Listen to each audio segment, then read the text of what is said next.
All right. Let's draw. I have about 1 hour. Not a lot of time.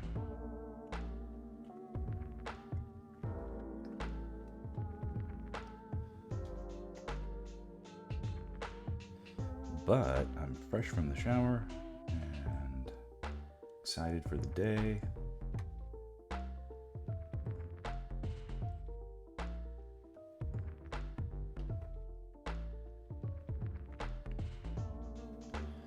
Today is the first day of my daughter's school. That'll be interesting.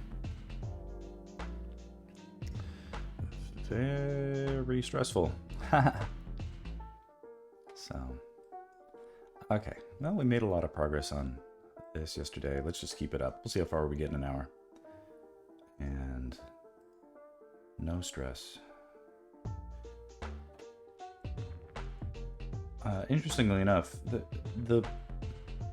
the process from here on out is actually pretty easy. You just got to put in the time. You don't have to stress about things. You just basic logical questions. Nothing really to be stressed about. Okay. Predictably, sometimes in a rush. I'm in a rush, and I don't keep all my layer naming conventions quite the way I'm supposed to. But I'm going to do better this time.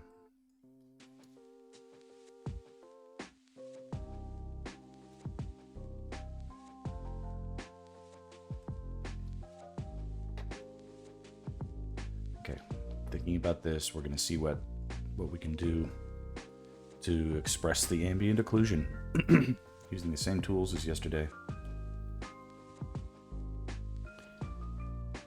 How do we get there? Where is the light being blocked? Assuming light is coming from everywhere. And to some extent, I should factor in that their position in the room is sort of near this cavern edge. And so light is being less available in some ways. Assuming that is true.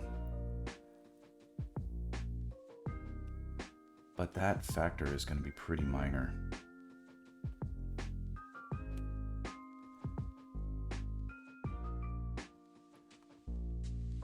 I don't think I have to be too picky about where I'm starting. Let's start with just a little bit of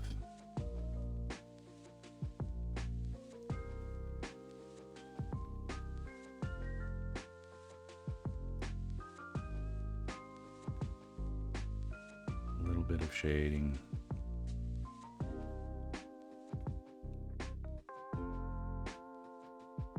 Where the forms are turning towards the ground.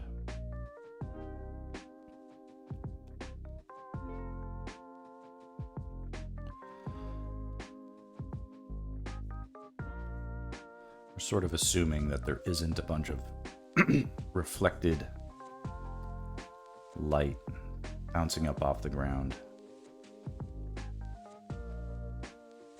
There is some. There definitely is some.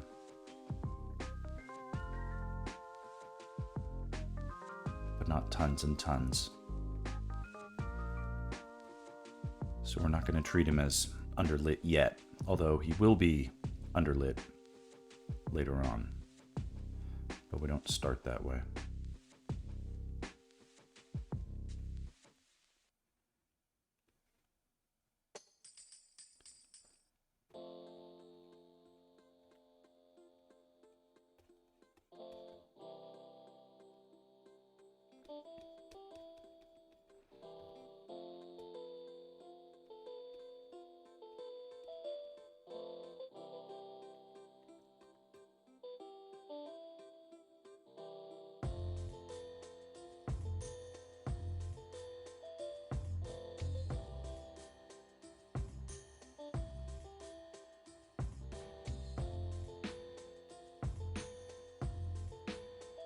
definitely where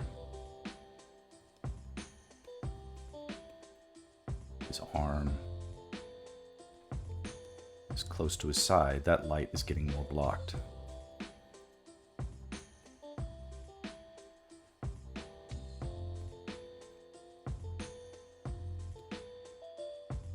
But that lightens up a bit where it's not as tightly held to his side.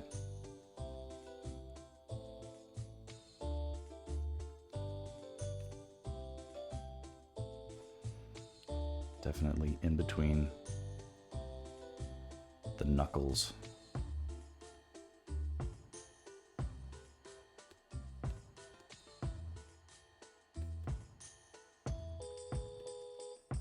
Getting a sense of that modeling.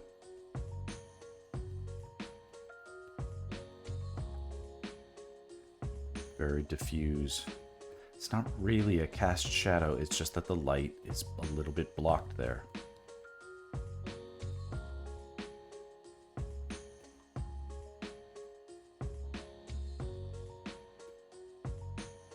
Maybe not even that bright.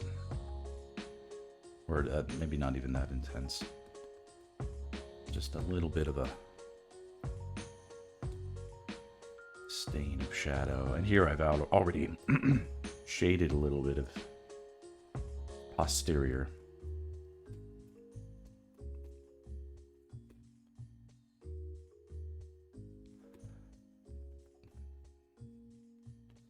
Just indicating that curve of his glutes.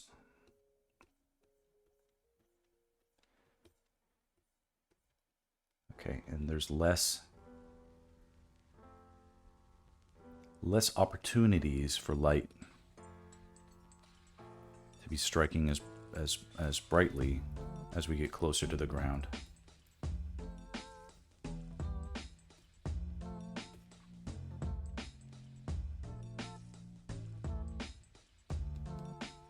Here in these crevices,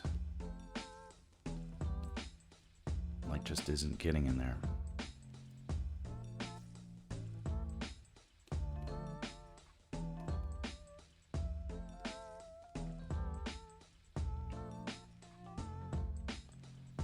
Definitely in between the legs. Light is not shining brightly.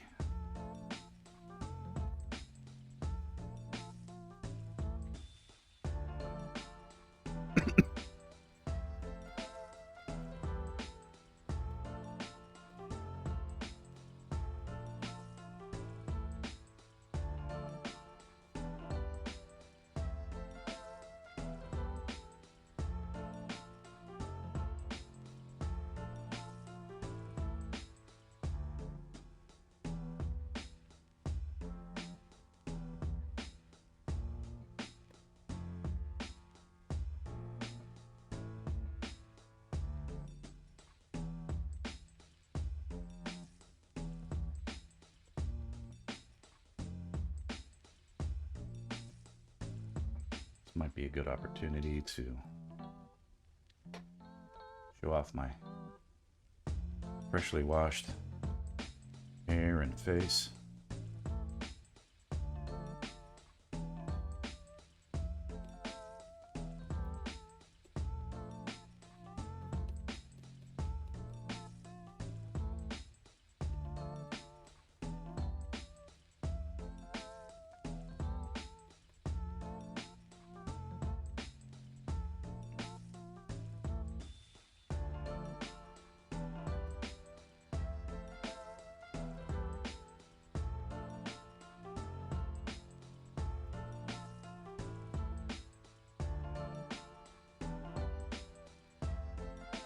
The brush that I'm using has a very soft application. It has a blending factor as well as being responsive to angle, tilt, shape, bearing. pretty much everything that's too dark. It's more like that.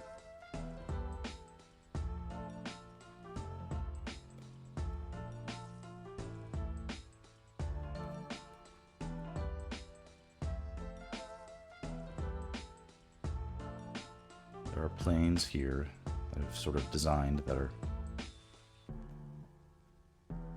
downward facing, or at least some of them turn away.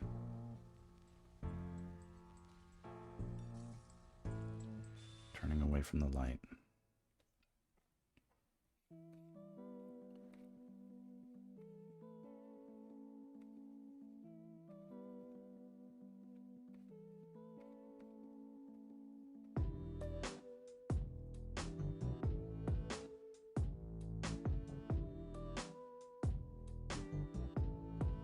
My decisions on where light is or isn't at this stage, it doesn't have to be that crazy important. Like, it's not worth like agonizing, oh my gosh, you know. There's a certain sense in which you can trust your instincts about what feels logical and what feels accurate. And I think that is like a big theme. The theme to my stream overall is, and I'm not I'm an artistic mystic, or believe me, I've met people like that in my life. And it's okay if you think those types of things, but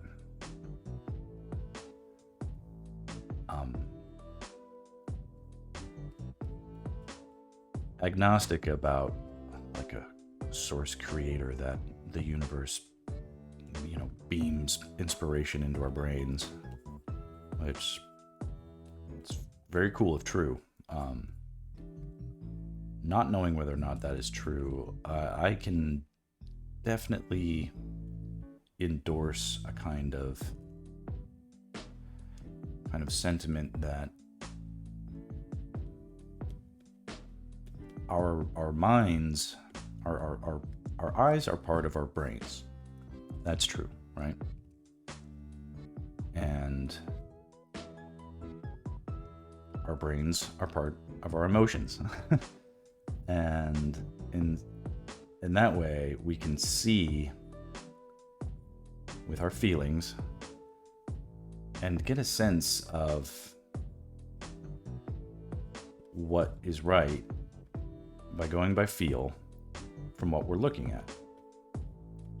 Or at least, not necessarily what is right, but what looks right.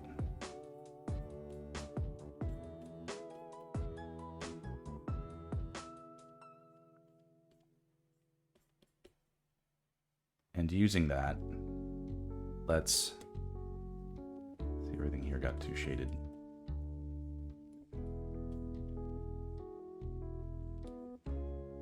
That kind of superhero ability, we can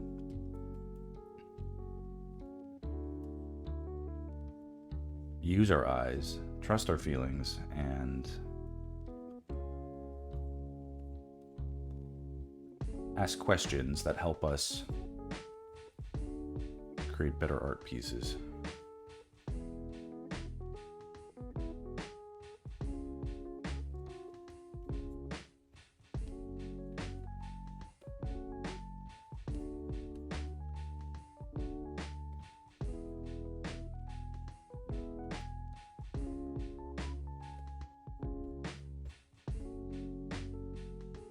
Being honest about how something is making us feel. Give a good indication about how an audience might react to it.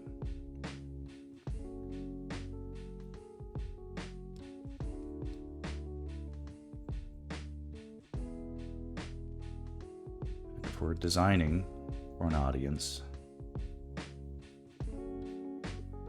we should listen to those feelings.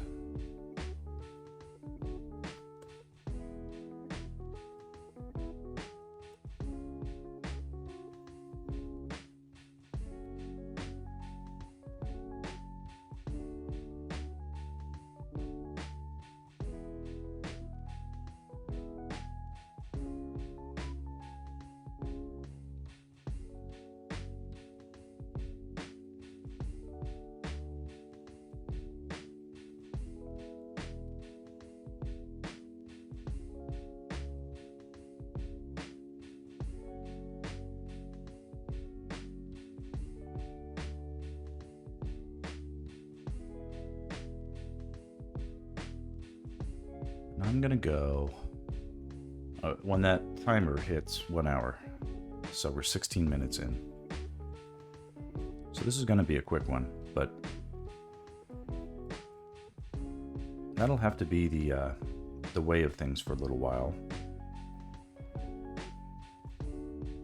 If anything, I'm probably streaming a lot more than I quote-unquote need to, but this is less about the stream and more just, I want to get this project done so I can do different streams with different subject material. Not that I don't love the Zelda stuff, but the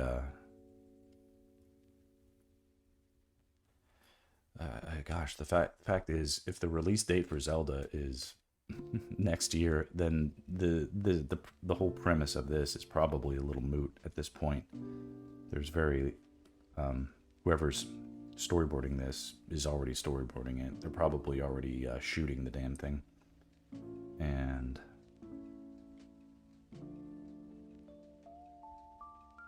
that's good. You know, they could put me on the sequel. So I'll get this ready for the sequel. That'll be good. But I am excited to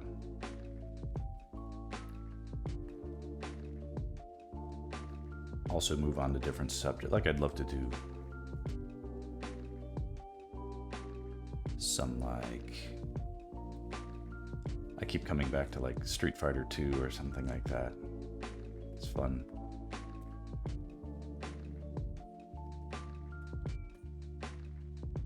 Fun other IPs that I have admittedly, no right to give my take on, but I want to do it anyway.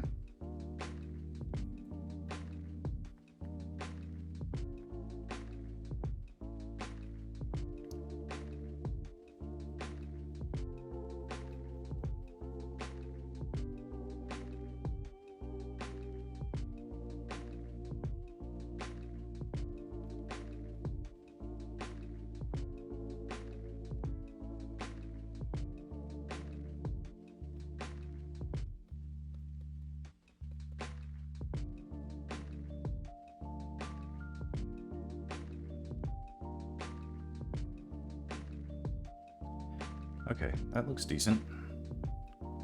Oop. Pull that over there.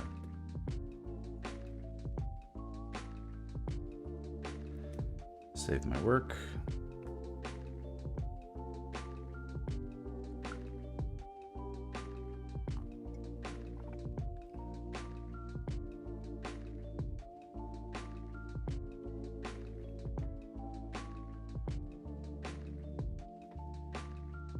All right, let's do some for the ground here.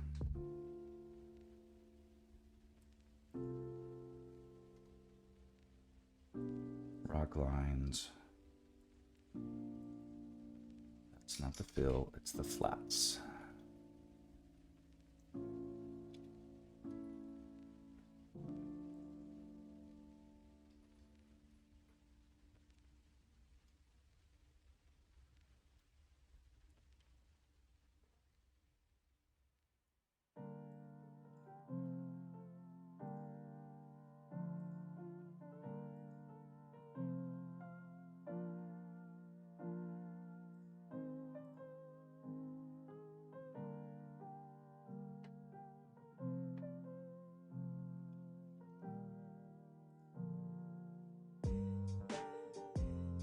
Giving an interesting indication of the a sense of form, a sense of light. So I think that's pretty good. Oop.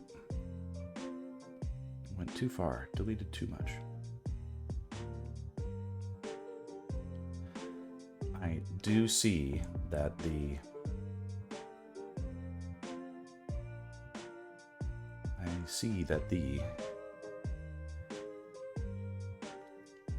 this section got a little too dark.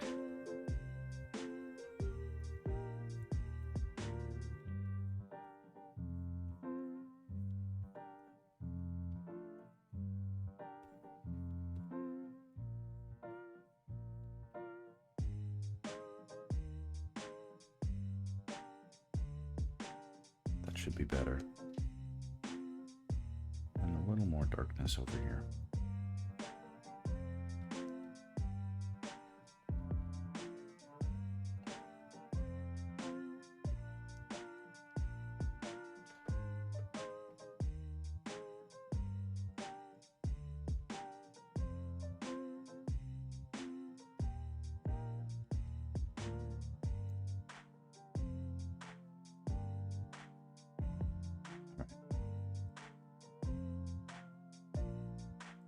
Back to the main display.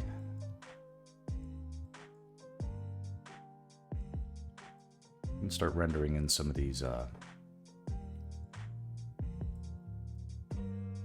rock formations a bit. Now what happened here?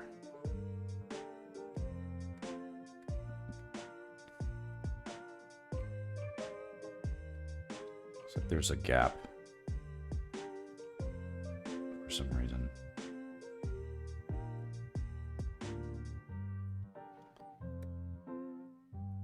Some small sections have escaped my quality control.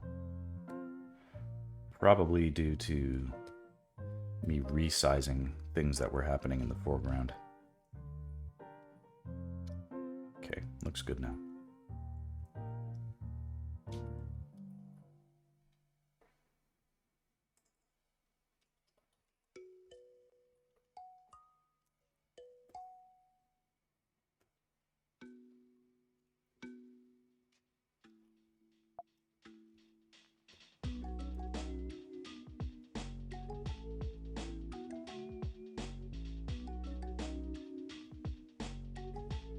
Right.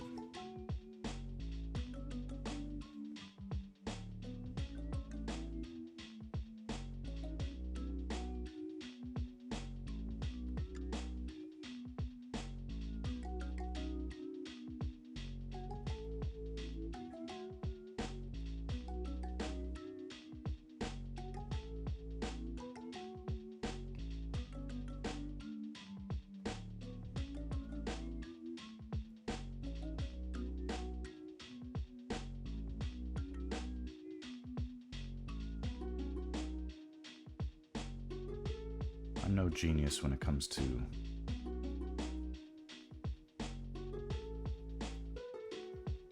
drawing rocks or anything.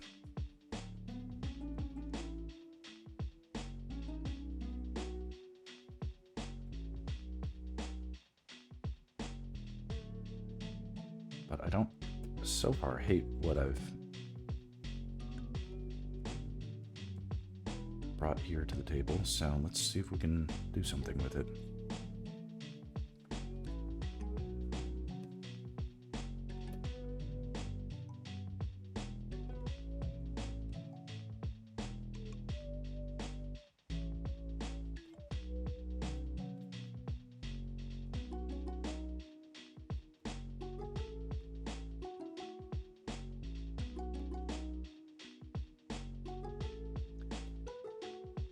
It's meant to be a kind of cave or cavern, and those are usually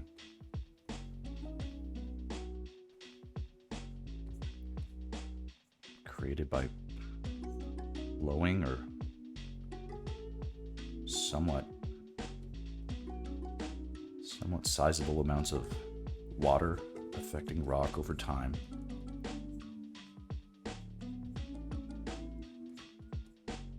So I think it's sensible to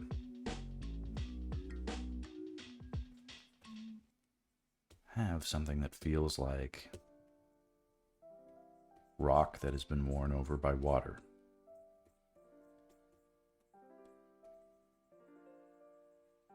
So this soft brush application still helps us.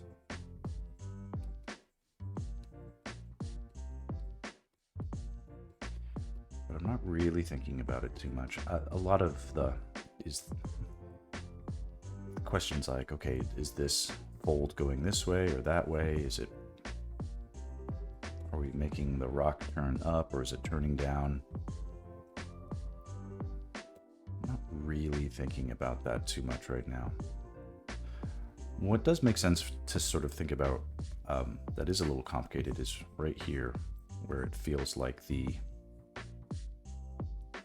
the feet of the Moblin, the feet and the body of the Moblin are blocking the light, the opportunities for the light to hit.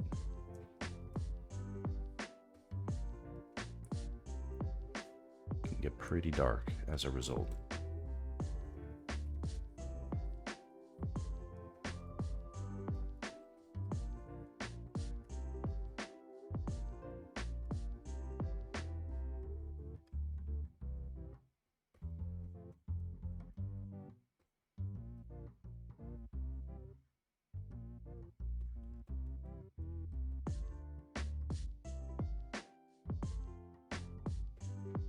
It's not just where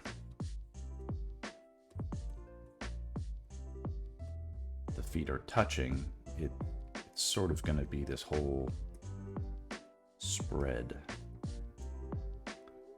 Light is getting blocked here.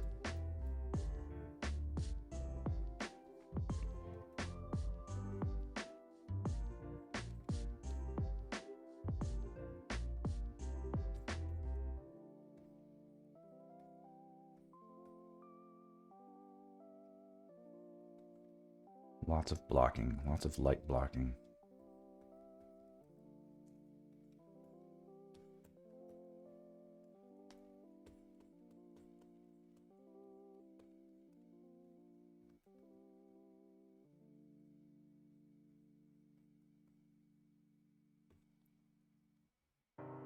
Lots of light blocking, but some light getting in.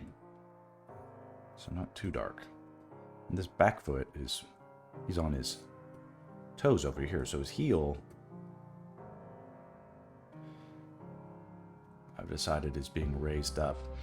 Now that would mean I should go back and make it so it's not so dark. But it doesn't look bad as it is right now. And remember what I said about it doesn't have to be perfect. It really just doesn't.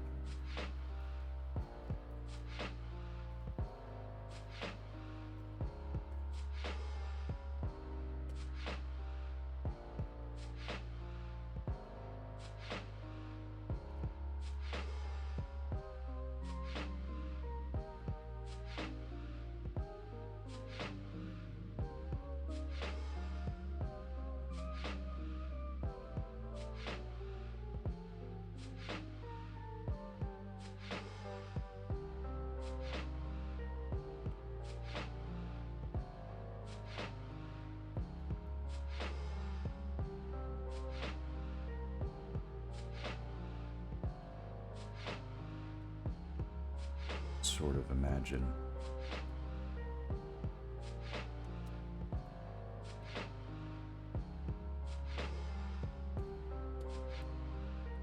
the light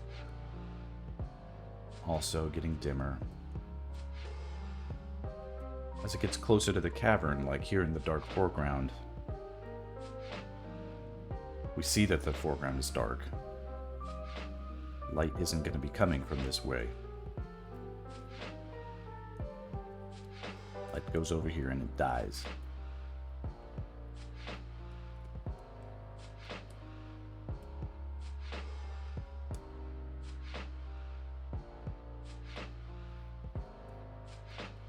Looks pretty good, like how it is.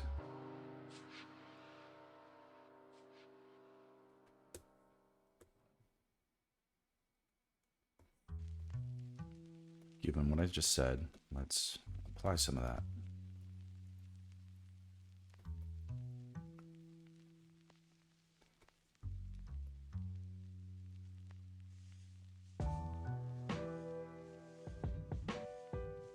That is making its way in here.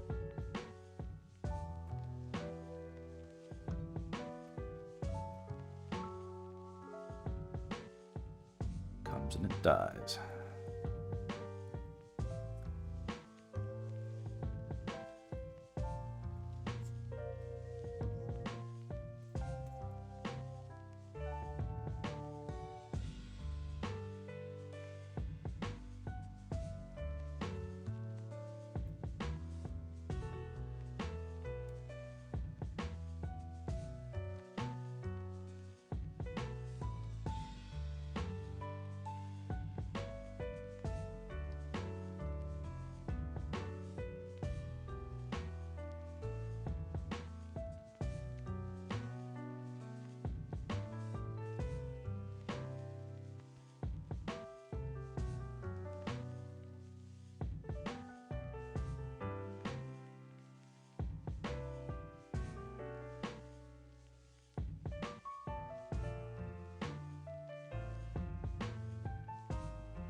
There's an artist I really admire whose shading is kind of amazing. Comic book artist Richard Corbin. He was, I mean, I don't know if he was prolific, but he seemed to be that way, and very influential with like magazines like Heavy Metal and stuff in the 70s.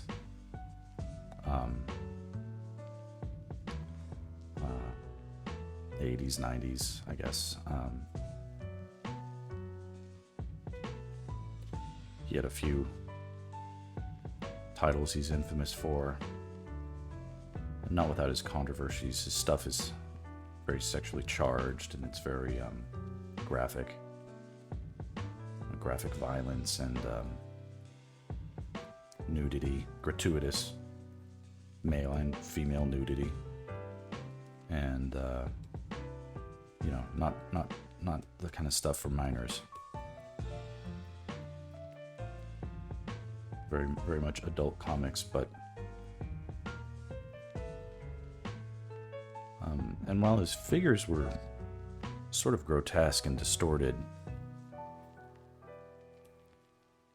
his attention to light and shadow details lent them a palpable sense of realism that to this day I'm not sure whom I'm not sure the baton was ever passed to a modern artist, or at least modern comic artist that had the opportunity to pick up where he left off. I'm not even sure if he's passed on. He may be or he may not be, but I'm not really aware of new works of his. I should look this up, I guess, before I talk about it, but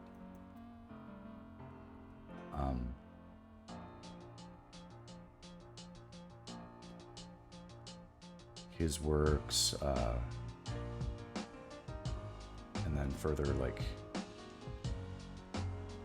the work of like Mobius, for instance.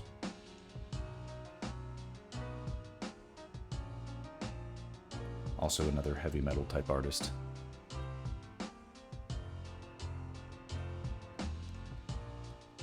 Very prolific designer,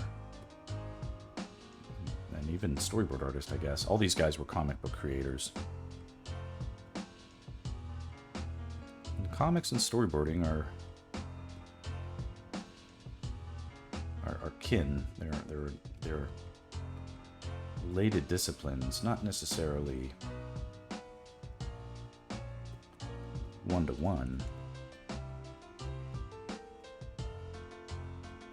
I think comic books are harder, in my opinion. I've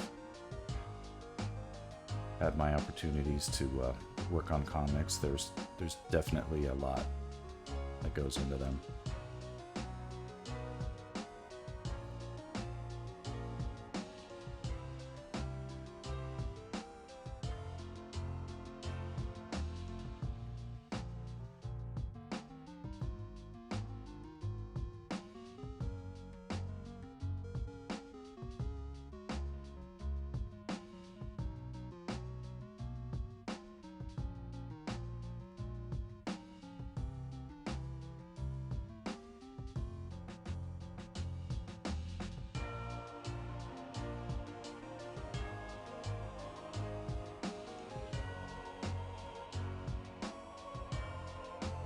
Just needling small details that don't matter.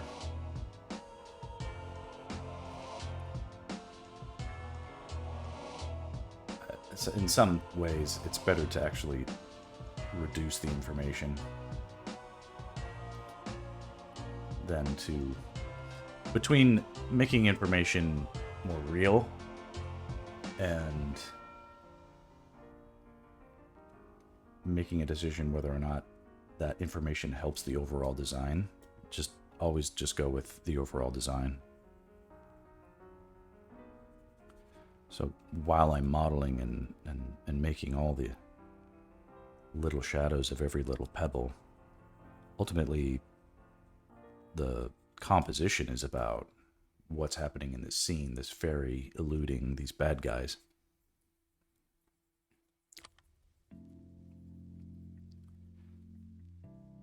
So if any of these rocks and their shadows distract or diminish that importance, that key point that we're trying to make, then that's to our detriment, and we have to fix that later on. My mini alarms are reminding me to wake up, but I'm already awake.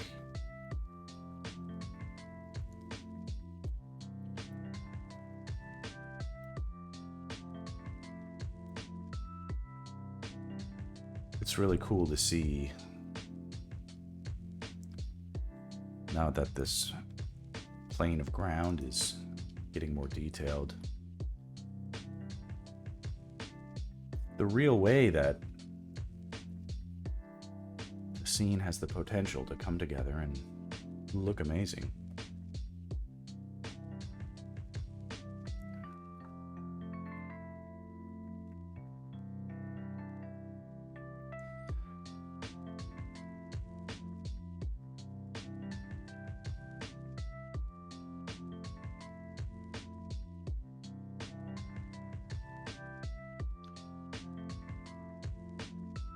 Down the road a bit, we'll make decisions about light sources.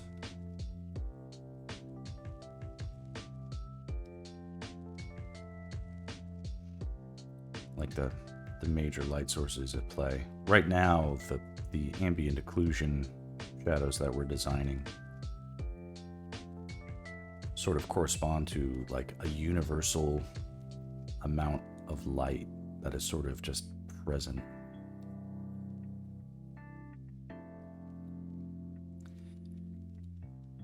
It's almost like akin to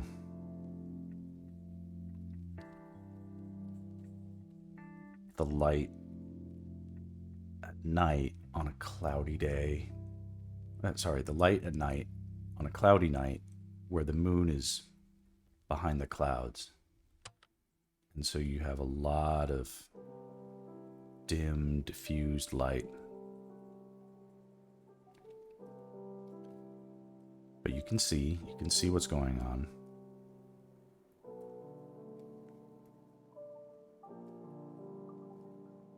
You can see where light is hitting and where it's going away.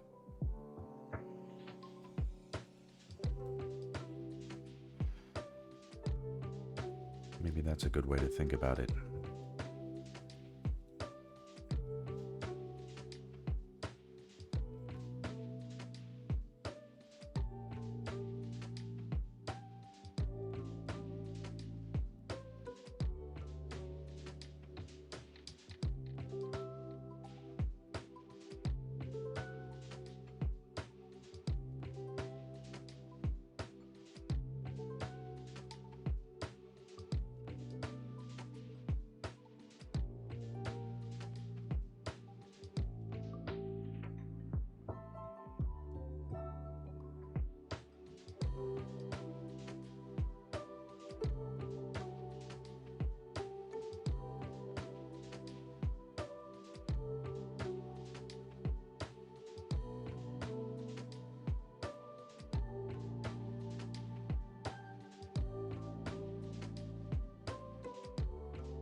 Okay, we'll go another 15 minutes and then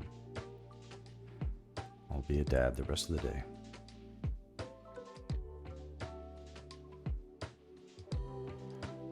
We're gonna be doing all the fun things that you do with your kids on the first day of school. You make them pose with bits of bits of chalkboard that say first day of school. It's my favorite color. When I grow up, I want to be a something something.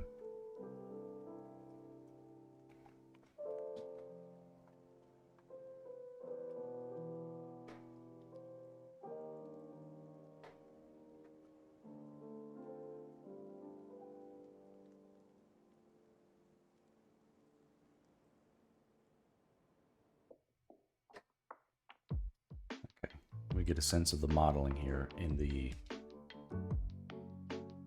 with the color as well.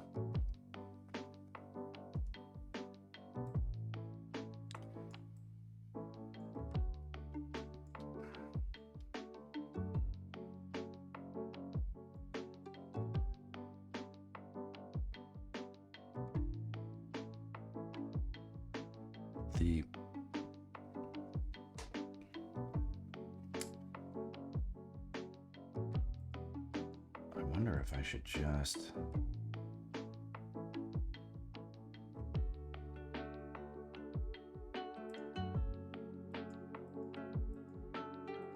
go ahead now and start blurring out this stuff.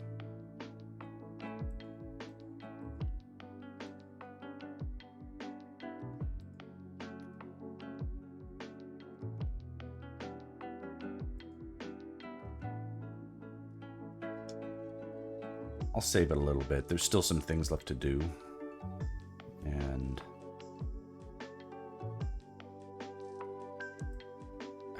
yeah.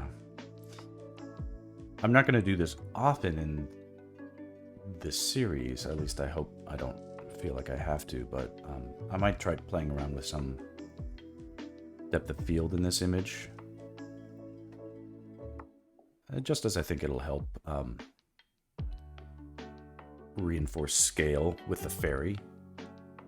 Like it's a tiny fairy, so let's sort of make things feel like they're shot with a macro lens, perhaps. I don't know.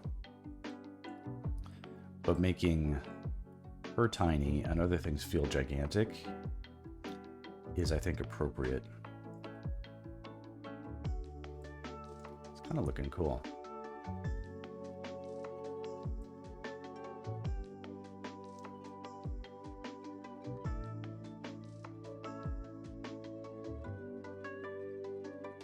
There's definitely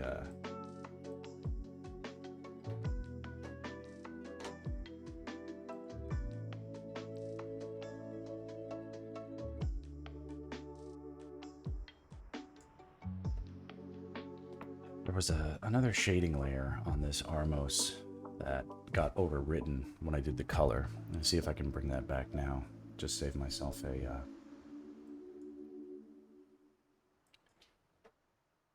looks like I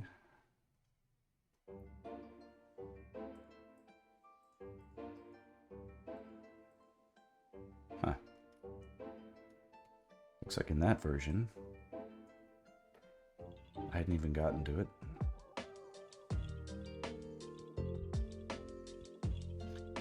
I'll have to do this on a different stream. I'm really trying to avoid accidentally opening file structures that show the projects that I'm working on my day job, so we'll get to that later. Let me think here.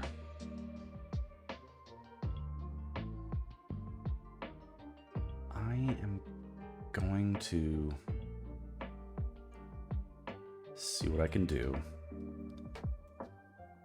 to bring some of that occlusion to the background. Let's do it. Well, let's try a couple things.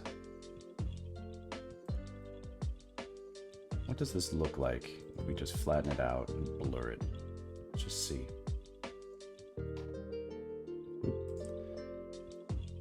Pixels were locked.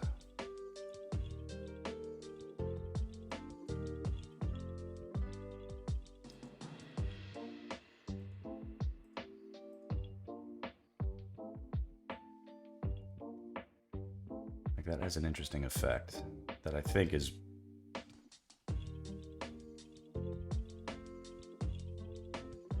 going to be good for down the road. But I definitely want the light to be accurate to it, so I'm not gonna flatten it yet. We're gonna undo everything we're about to just do, but I want to see what it looks like.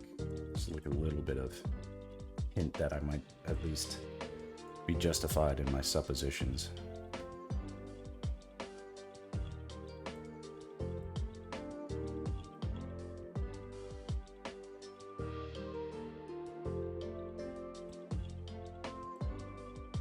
So there will be a cool effect. And then let's see what happens if the background lines are also softened. Okay, yeah, that is an interesting quality.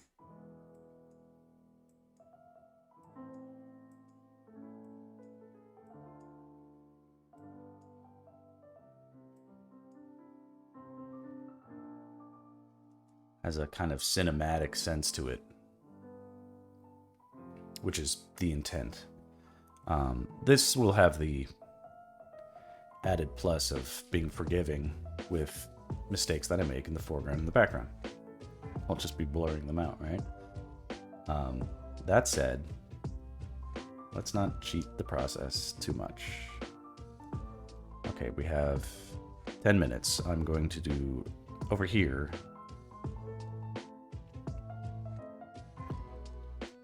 We have some sort of skeleton mass, and then I'll do what I can for the background. So let's see here. Okay, I'm gonna save my work. Sip of coffee.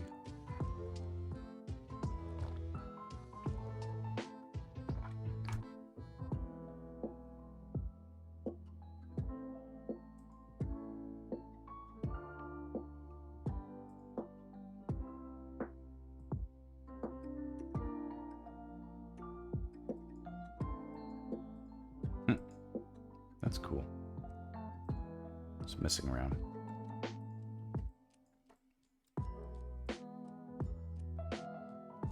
Let's see here. Okay. Yeah, there's kind of like this awkward bone sticking out.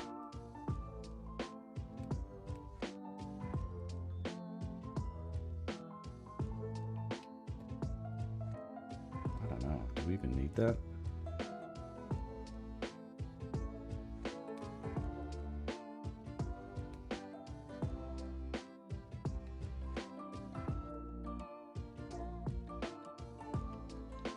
I'll mess with it a bit.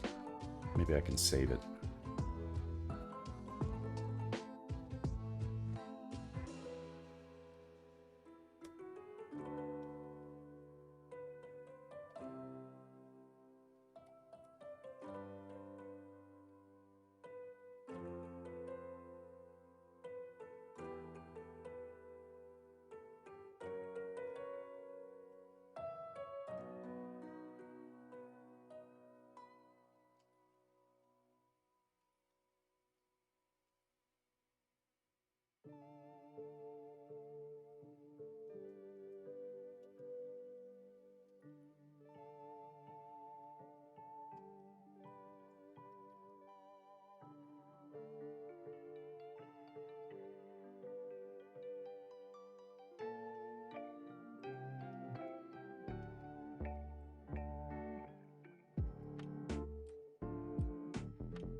We'll see if the process helps us.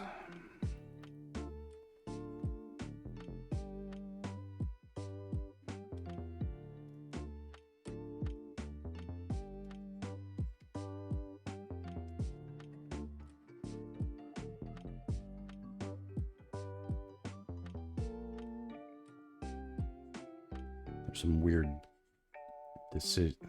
hasty and weird decisions being made. I did this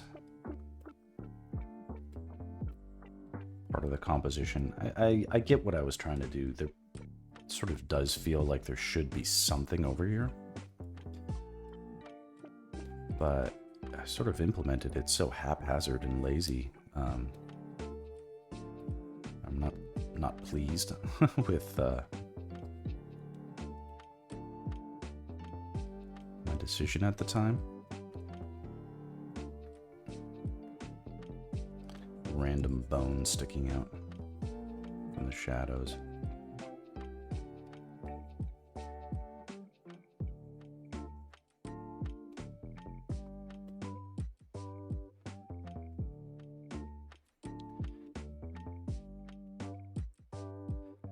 There was a funny, I don't think it should be attributed to Jim Lee necessarily, because he was sort of making fun of the quote, but I heard him say when he was doing a drawing demo, and this was like online, I didn't see this in person, but he had such the charm he had in presenting was really inspirational. Anyway, at some point he was like, now what do we get here? I don't know. What do we do when we get to here? I don't know, but when in doubt, black it out. And he just like drew a big swath of black over like an area that he was sort of uncertain exactly how to render it. And it looked great, and everybody in the audience laughed. And that's kind of what I just did there. That's all funny. Anyway, thanks, Jim Lee. Ah, shit.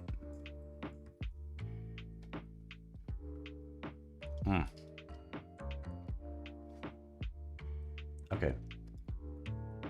I forgot to undo the painted section here. So it's still blurry, but I have that in a previous saved file, so we're not going to stress that too much.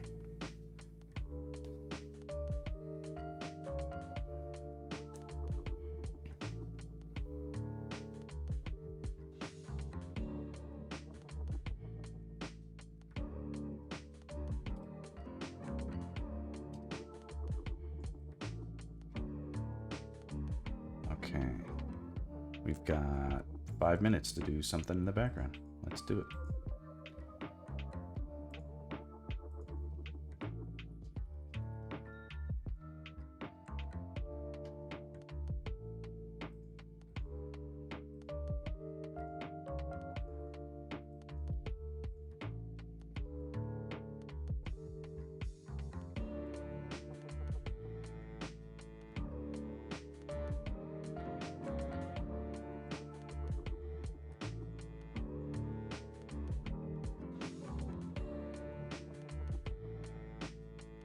You can kind of see that I already did some occlusion there. This is a little tricky because I already halfway shaded it in another way, but just for the sake of argument, let's treat it like I've got to live with those mistakes and do it again. How would I shade it so that it looked like ambient light was everywhere, but getting blocked in certain places where it just couldn't get in?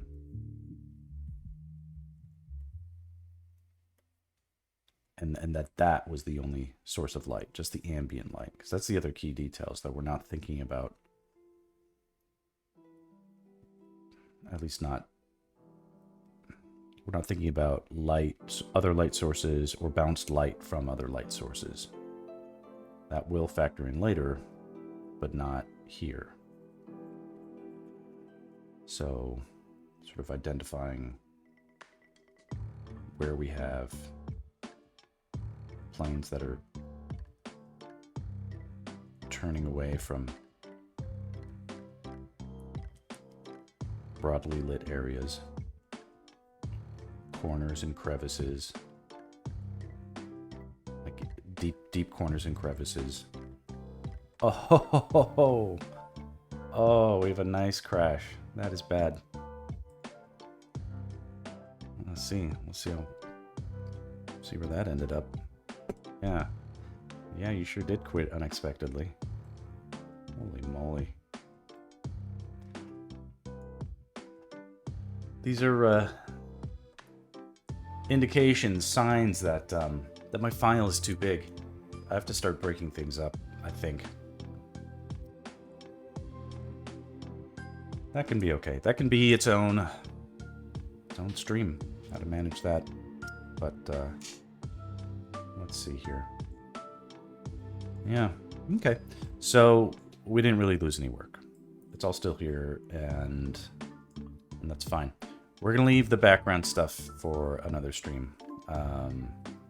If my computer's crashing and we only have a minute to go, then I think it's a good indication it's time to bow out. But this has been good progress. I love seeing like the modeling take form, and it's actually giving me a good indication that's like I really could go in and do more.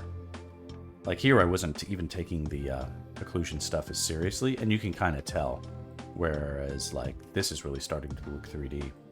Yeah, you go into this more, of course, but we have no time left. So I'm gonna say, well, if anybody's watching, thanks for popping in, and I'll see you next time.